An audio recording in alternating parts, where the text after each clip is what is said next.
हाय everyone, welcome back new tutorial. So आज हम बात करने वाले हैं डेटा बाइंडिंग, जो वीडियो नंबर 10 है। इससे पहले की वीडियो आप देख सकते हैं।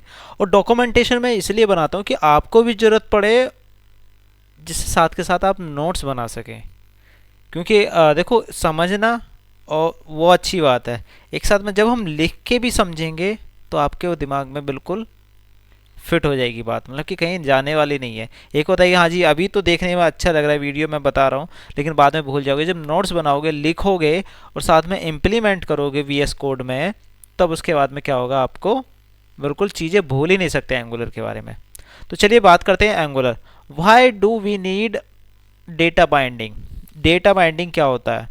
डेटा बाइंडिंग, बाइंडिंग मतलब कि डेटा, मतलब डेटा को, और बाइंड मतलब बाइंड कर रहे हैं, जोड़ रहे हैं, ठीक है।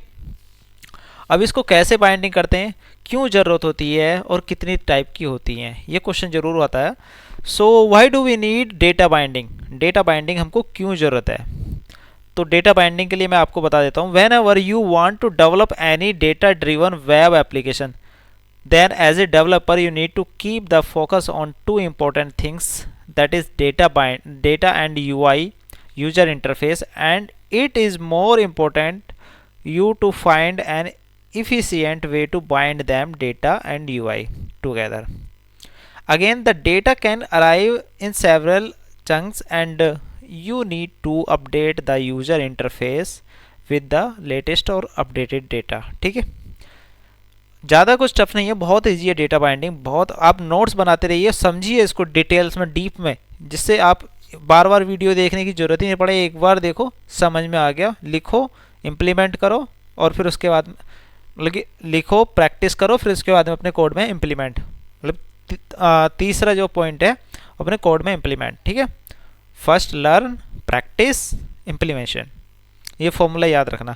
Now a day most of the front end development uses JavaScript frameworks like Angular, which does a lot of work for us. These frameworks takes a responsibility for synchronize the data and the user interface. The Angular framework provides a concept called data binding, which is used to synchronize the data and the user interface called is view, ठीक है। अब data binding होता क्या है, ये तो हमने क्यों यूज करते हैं, क्योंकि जो भी हमें यूजर होता है, तो जो यूजर यूआई होता है, वहाँ पे हमें डेटा शो करना होता है। डेटा शो करने के लिए जब हम अपने कोड में जाते हैं और डेटा को बाइंड करते हैं एक फाइल से दूसरी फाइल में, और जो फाइल से बाइंड करते हैं वो हमारे यूआई पे दिखता है, ठीक है। What is data binding? In angular data binding means the bind the data, ठीक है, डेटा को बाइंड करना, like components field with the HTML content, that is whenever you want to display dynamic data on a view HTML from component, then you need to use the concept of data binding.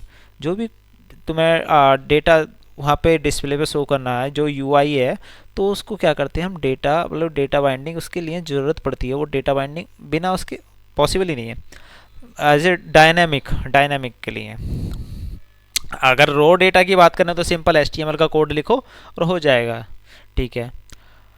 Data binding is a process that creates a connection to communicate synchronous between the user interface and the data. In other words, sorry, other words, we can say that data binding means to interact with the data and view। हम data और view के बीच में interact, so the interaction between the template view and the business logic is called data binding. जो भी हम code लिखते हैं वो सारी चीज़, मतलब कि जो डायनेमिकली होता है, मतलब कि बिजनेस लॉजिक, जो लॉजिक कॉन्सेप्ट वगैरह लिखते हैं, उसको HTML में बाइंड करते हैं डेटा को, उसके बाद में यूजर को दिखाई देते हैं स्क्रीन पर, ठीक है जी। अब उसके बाद में आता है टाइप्स ऑफ डेटा बाइंडिंग। अब डेटा बाइंडिंग कितने प्रकार के होते हैं, ठीक है। There are two types of data binding, there are as follows. So one way data binding, two way data binding. अब मैं एक एग्जांपल देता हूँ। अगर एक साइड से रोड जा रही है तो वो एक वन वे होगा, अगर दोनों साइड से आ रहे हैं तो टू वे, मतलब कि टू वे में कितनी रोड यूज करें, दो, ठीक है, और वन वे में एक रोड। तो सिंपल एक तरीके से, where you change the state effects like a view, that is from component to view, view template और change in the view effects state, so from view to component, मतलब इनका क्या है कि जो component to template, template to component जो भी change करते हैं वो वन वे में करते हैं।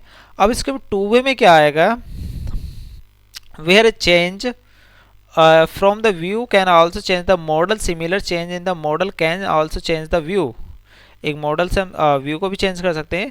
From component to view template and from view template to component. हाँ, वन मोर थिंग, तो इसमें क्या होता है, in order to understand this is better and remember please have a look to following code which describe the classification और data binding. उसके लिए मैं कोड में जो नेक्स्ट वीडियो उसमें बताएंगे, अभी क्या है टाइप्स, क्योंकि वीडियो लंबी हो जाएगी तो इसमें बात करेंगे। तो जो टाइप्स होते हैं वो इंटरपोलेशन, ये पूरा कोड, इसमें पूरा कोड यूज करेंगे प्रोजेक्ट के साथ में, ठीक है, छोटे छोटे प्रोजेक्ट मतलब इंप्लीमेंट के साथ में। Interpolation, property binding, attribute binding, class binding, style binding, event binding and two way binding. अब मैं आपको बताता हूँ कि एक एज ए वन वे और टू वे बाइंडिंग क्या, अगर एक यूज करते हैं तो वो क्या होती है वन वे, ठीक है, ठीक है, वन वे। और टू वे बाइंडिंग क्या होती है, जब हम दो चीज़ को एक साथ यूज करते हैं तो टू वे बाइंडिंग। टू वे दो तरीके से बाइंड करना, एक तरीके से बाइंड करना और दो तरीके से बाइंड करना। टू वे में क्या क्या होते हैं, वन वे में क्या क्या होते हैं, वो बात करते हैं नेक्स्ट वीडियो में। सो नेक्स्ट वीडियो आने वाली है इंटरपोलेशन। तो इस वीडियो को कमेंट करें और शेयर भी करें और चैनल को सब्सक्राइब करें कि डेटा बाइंडिंग क्या होता है। डेटा बाइंडिंग होता है bind the data, dynamically bind the data. जो भी हम फंक्शनलिटी, जो भी बिजनेस लॉजिक हम लिखते हैं टाइप स्क्रिप्ट फाइल में, उसको हम बाइंड करते हैं HTML फाइल के साथ में, जो यूजर को दिखाई देता है डेटा, मतलब कि जो भी डेटा दिखाई देता है। सो ये होता है data binding. So thank you so much for watching this video. Please like, share and subscribe this channel. Thank you so much.